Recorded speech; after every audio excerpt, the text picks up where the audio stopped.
ఏమన్నా చెప్పుర్రి ఏమన్నా నుర్రి కొత్త కొత్త రూల్స్ పెట్టుట్లా కొర్రీలు పెట్టి కన్ఫ్యూజన్ చేసుట్లా మోడీ సర్కార్ ను మించిన మోదవారి గవర్నమెంట్ ఈ దునియాలో ఇంకోటి లేదేమో పొర్రి.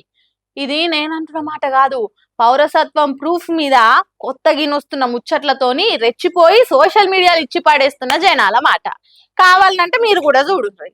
ఇదొక్క కార్డు ఉంటే చాలు అన్నిటికీ ప్రూఫ్ ఇదే అని చెప్పి ఆఖరికి లైన్లు కట్టి ఆఫీసులో చుట్టూ తిరిగి తెచ్చుకున్నాక ఇది కాదు ఇంకోటి అనుకుంటా కొత్త కొత్త ఆలోచనలో కొబ్బరికాయ కొట్టుట్లా మోడీ గవర్నమెంట్ మోక మీద ఉంటుందబ్బా. అసొంటిది ఈసారి ఇంకో అడుగు ముంగట్కేసి కొత్త ముచ్చట చెప్పిరు. ఇదివరకేమో ఆధార్ కార్డు పౌరసత్వానికి ఆధారం కాదంటిరి, పాన్ కార్డుకు పౌరసత్వానికి సంబంధం లేదన్నారు, ఓటర్ ఐడి కూడా పౌరసత్వం నిరూపించుకునేందుకు పనికిరాదన్నారు.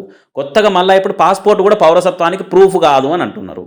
వా అన్నవ్వా, పేరు, ఇంటి పేరు, పుట్టిన తారీఖు, అడ్రస్సు, అమ్మ నాయనవులు, మగాయనైతే భార్యవలు, ఆడామైతే భర్తవలు, ఇవి నిజమే అంటానికి ఇవి కాయిదాలని 10 రకాల డాక్యుమెంట్లు, సంతకాలు, బయోమెట్రిక్ అన్నీ తీసుకొని వెనక ముందు అరుచుకొని ఏమన్నా కేసులున్నాయా, వెనకట వలన చంపి బొందబెట్టిరా అని పోలీస్ వెరిఫికేషన్ కూడా చేసి అన్నయ్యకి ఇచ్చిన పాస్పోర్ట్ కూడా పౌరసత్వం నిరూపించుకునేందుకు పనికిరాదనంటే మరి ఏది ప్రూఫ్గా అనేది సెంట్రల్ సర్కార్ వారే చెప్పాలి. ఆ పాస్పోర్ట్నే బయట దేశాలలో ప్రూఫ్ కింద వాడతారు. ఫారిన్ దేశాలు పోయినా ఏ దేశ పోనివి అని అంటే అయ్యా మాది ఇండియా అని పాస్పోర్ట్ చూపిస్తారు. అంటే మీరు ఈ దేశ పోలే కానీ ఈ దేశ పౌరుడు కాదని చెప్తున్నట్ట మరి సర్కారు. ఈ లాజిక్ ఏందో రూల్ పెట్టిన వాళ్ళకని అర్థమై ఉంటుందా అని అనుకుంటా ఇంటర్నెట్లో ఇరగమరగా రాసుకొస్తారు జనాలు. లేకుంటే ఇంకేదైనా సిటిజన్షిప్ కార్డ్ అని కొత్తగా ఏదైనా తెస్తుంది ఆ సర్కారు, దానికి కూడా 7 సొంతూరుకు పోయి లైన్లు కట్టి ఆడ ఫోటోలు దిగి ఏలి ముద్రలు పెట్టి ఎన్నడో మళ్ళీ కార్డు వచ్చినాడు తీసుకోవాలనా అని అనుకుంటా కొత్త డౌట్లు రాసుకొస్తారు కొందరు. సరే ఇవేవి ప్రూఫ్లు కాదన్నారు కదా, మరి నేను భారతీయ పౌరుణ్ణే అని బరాబర్ నిరూపించుకునేందుకు ప్రూఫ్ ఏదనుకోవాలి ఇప్పుడు? ఫేస్బుక్, ఇన్స్టాగ్రామ్ ఐడీలా ఎట్లా? అవన్నీ కూడా కాదు, డైరెక్ట్ మీరు బీజేపీలో చేరి సభ్యత్వం తీసుకొని కమలం పార్టీ కన్వ కప్పుకుంటేనే ఈ దేశ పౌరుడు అంటారా ఇంత అని అనుకుంటే ప్రతిపక్షాలు కూడా ఫైర్ అవుతున్నాయి గట్టిగానే. ఇంత పెద్ద ప్రజాస్వామ్య దేశంలో నేను ఈ స్వతంత్ర భారతదేశ పౌరుణ్ణే అని చెప్పుకునేందుకు ప్రూఫ్ అనేది కూడా ఒకటి సరిగ్గా లేదని బయట దేశాలు తెరిస్తే దేంతో నవ్వుతారు ఏం కథ?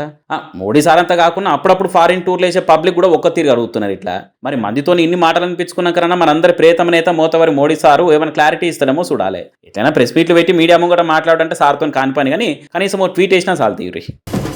ఇన్ని రోజులు పిల్లలు స్కూల్ కు పోకపోతే టీచర్లు కొట్టుడు బెదిరించుడు పాత ట్రెండ్.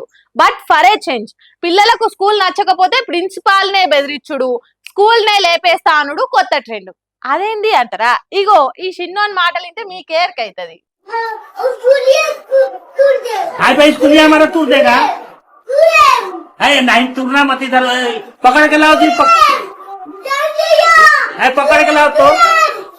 इधर आओ, ऐसे ही बताओ, ये बताओ तुमको पढ़ने के लिए कहते हैं तो खिसियाता है तुम? काजी हमारे स्कूल ये तूर देगा. అబ్బరా కొడుకా, నువ్వు తక్కువ నీవు కాదురా బుడ్డోడా. ఇన్నరా ఏమన్నాడో పొట్టోడు? అయిపోయింది పని అయిపోయింది, నేను ఈ స్కూల్నే లేపేస్తా అనుకుంటా సీదా ప్రిన్సిపాల్ కి వార్నింగ్ ఇస్తుండు. కాకుంటే ఆ వార్నింగ్ జర స్వీట్ వార్నింగ్ లెక్క అనిపించి పెద్ద సార్ ఏమనుకుంటా ఇటు పట్టుకరారి రవాన్ని. ఏంద్రా ఏం చేస్తావు అనుకుంటా దగ్గరికి పిలుచుకొని మరి ఆ ముద్దు ముద్దు మాటలను ఇని నవ్వుకుంటా రికార్డింగ్ చేసిండు. బీహార్లో ఉన్న ఓ స్కూల్లో అయింది స్వీట్ వార్నింగ్ కథ. మరి ఈ చిన్నోడు అప్పుడే జాయిన్ అయిన నర్సరీ పిల్లగాడో లేకుంటే ఎల్కేజీ యూకేజీ చదువుతుండో గాని పురాగా ఈ స్కూల్నే లేపేసేటంత కోపం ఎందుకు వచ్చిందో ఎవరు తెప్పించిర్రో. ఆయన టీచర్లు గిట్ట అల్లరి చేస్తే అరుచుకురో తెలియదు గాని నా జోలికి వస్తే మంచిగా ఉండదు అన్నట్టు ఉల్టా స్కూల్ ప్రిన్సిపాల్ కే జలకిస్తుండు. ఈ వీడియోని ఆ సారోళ్లే సోషల్ మీడియాలో పెట్టుడు లేటు, కామెంట్లు. ఏం గుండెరా అది, ప్రిన్సిపాల్ కే వార్నింగ్ ఇస్తుండు, ఆ గుండె బతకాలి రా అని ఒకరు. అరే పొట్టోడా, నీకున్న దిల్ పవర్ నాకుంటేనా మా మేనేజర్ గారిని కూడా ఇట్లా పొట్టు అరుచుకుంటుండే, నువ్వు సూపర్ రా అని. ఎంతైనా ఇప్పటి జనరేషనే వేరు, వాళ్ళ రూటే సపరేటు. ఆ ఏజ్లో మేము ముక్కుకెళ్ళి షీమిడి గారుడు, ఒక దిక్కు నోట్లకెళ్ళి సొల్లు గార్చుకుంటా అమ్మా అని ఏడ్చుకుంటా ఎప్పుడెప్పుడు ఇంటికి పోదామా అని ఎదురు చూస్తుండే. అంతెందుకు 10వ తరగతి వచ్చిన ప్రిన్సిపాల్ ను కన్నెత్తి చూడకపోవు, నువ్వు సూపర్ రా బిట్టు అనుకుంటా తీరు కామెంట్లు చేసి షేర్లు చేస్తారు ఈ వీడియోను.